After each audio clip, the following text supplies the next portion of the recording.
في ليلة هادية كان آدم ومالك راجعين من سفر طويل، ماشيين على طريق صحراوي فاضي ومخيف.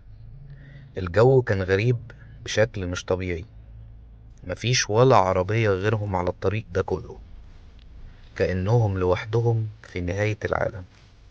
وفجأة العربية وقفت، مش عطل ميكانيكي ومش بنزين خالص. العربية ببساطة سكتت، سكتة تقيلة ومريبة خلت قلبهم يدق بسرعة. مالك نزل من العربية وهو بيتمتم بكلام مش مفهوم، بيحاول يفهم ايه اللي بيحصل. بص على الموتور وبص تحت العربية، مفيش اي سبب يخليها تقف. وبعد ثواني قليلة وهو واقف محتار، ظهر نور قوي من بعيد، نور جاي من اخر الطريق، بيكبر وبيكبر بسرعة جنونية. كانت عربية جاية ناحيتهم بأقصى سرعة، كأنها زي الطلقة. قبل ما مالك يلحق يستوعب أو حتى يصرخ، حصل الاصطدام. صوت حديد بيتحطم، صوت ازاز بيتكسر، وبعدها صمت طويل. مالك اللي كان نجح بأعجوبة جري عليه وهو بيصرخ باسمه بصوت مخنوق بالخوف: آدم، آدم، رد عليا. نظرة باردة وفاضية، كأن اللي بيبص ده حد تاني خالص.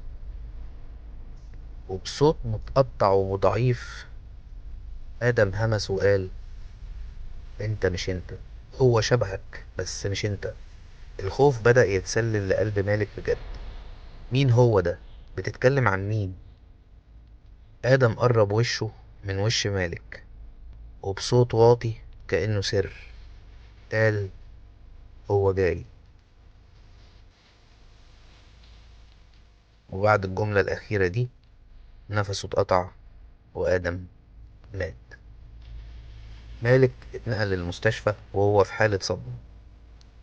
الشرطة حققت في الحادثة، لكن تقريرهم كان أغرب من الحادثة نفسها. قالوا إن مفيش أي أثر لعربية تانية على الطريق، ولا أي علامات اصطدام من عربية تانية.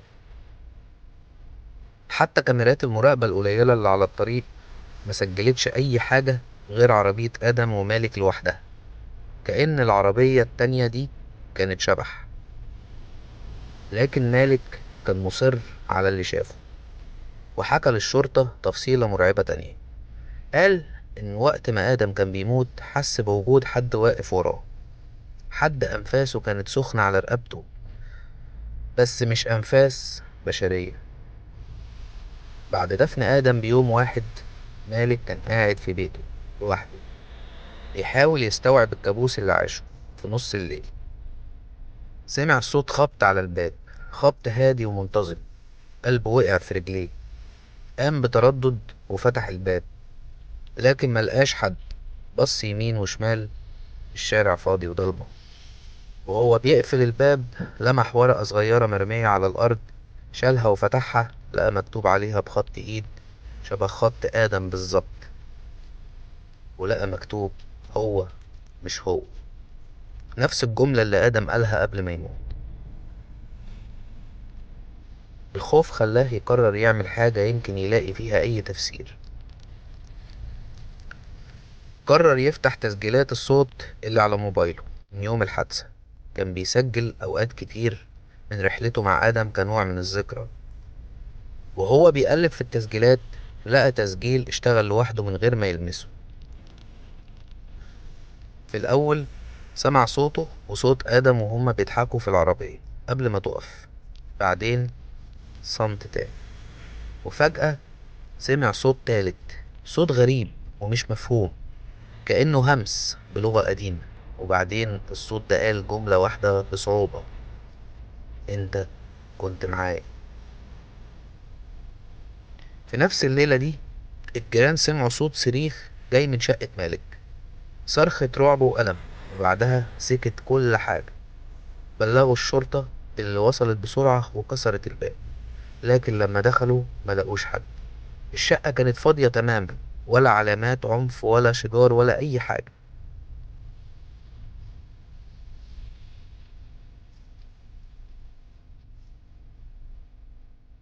الشيء الوحيد اللي لقوه كان موبايله مرمي على الأرض، والشاشة منورة وشغال عليها تسجيل جديد، تسجيل مالك ما كانش مسجله. في التسجيل ده كان صوت آدم واضح جدا بيقول: لما ياخدك مش هيفرق بينك وبينه. وبعد الجملة دي سمعوا في التسجيل صوت خطوات بتقرب، وصوت نفس غريب، نفس مش بشري بيقرب من الميكروفون. وبعدين سكت التسجيل. لحد النهاردة محدش يعرف مالك راح فين، ومحدش عرف التسجيلات المرعبة دي.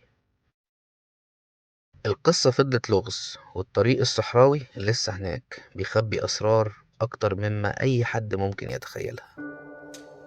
لو عجبك الفيديو دوس لايك، وقول لنا في التعليقات ايه ممكن يكون الكائن ده.